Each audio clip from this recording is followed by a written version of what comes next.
Hi, and thank you for joining another edition of Rabbi Stein's PPE. This week's Parsha, Parshat Mishpatim, the Parsha after the Jewish people have received the Ten Commandments following last week's Parsha, Parshat Yitro. And there's a point or a message that I want to expand upon. This week's Parsha, we begin to unpack the delivery or the message of the Torah, full of laws, full of rules of how we're supposed to interact with other people, how we're supposed to interact with other property that's ours, property that doesn't belong to us, property that belongs to our friend or a family member, etc. Also, the laws pertain to slavery. How are we supposed to manage or how are we supposed to treat our slaves? They're not slaves, they're not possessions. We have to treat them the same way we treat anybody else. Here's an example. If I eat a steak dinner with a glass of wine every night, I have to serve that to my slave as well. It's an incredible idea of compassion, of understanding in the value of human life. But here's the question that I want to actually put on you guys. I learned under an incredible institution led by Rav Noach Weinberg Zatzal. And my Rosh Yeshiva, the Mash, as we called him, he was one of Rav Noach's first students.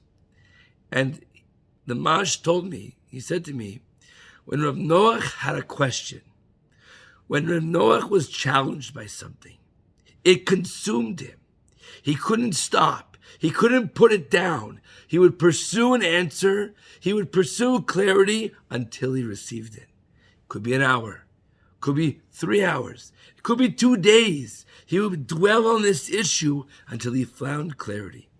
And there was one night, Rav Noach was learning in the Beis Medrash. He was learning in the study halls, and it's quiet. And all of a sudden, the door to his office swings open, and he jumps out, dancing, holding the Sfarim, holding the books. He's so elated, so full of joy, because he found clarity. He found the answer to his question.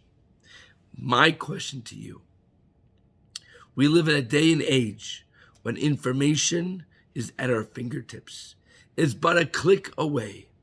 And we hear things, we see things. Last year, and I'm sure this year as well, the idea of fake news was rampant all across the media. But do we actually challenge what we hear?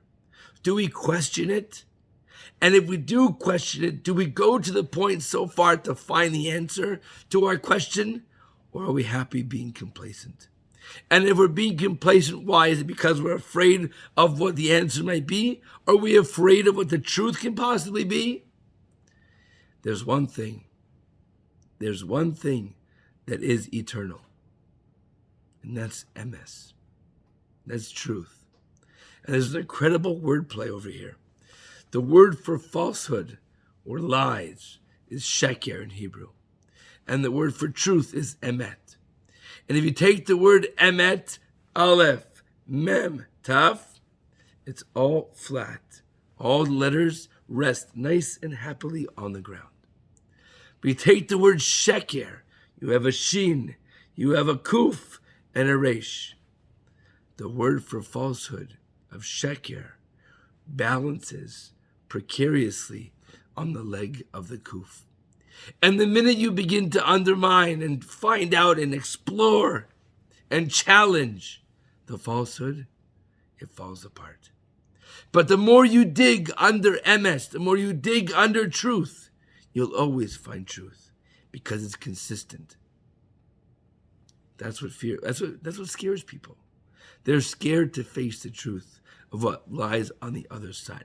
So my question to you, my challenge to you, our experience together is to seek truth and don't stop searching until you find it. Shabbat Shalom.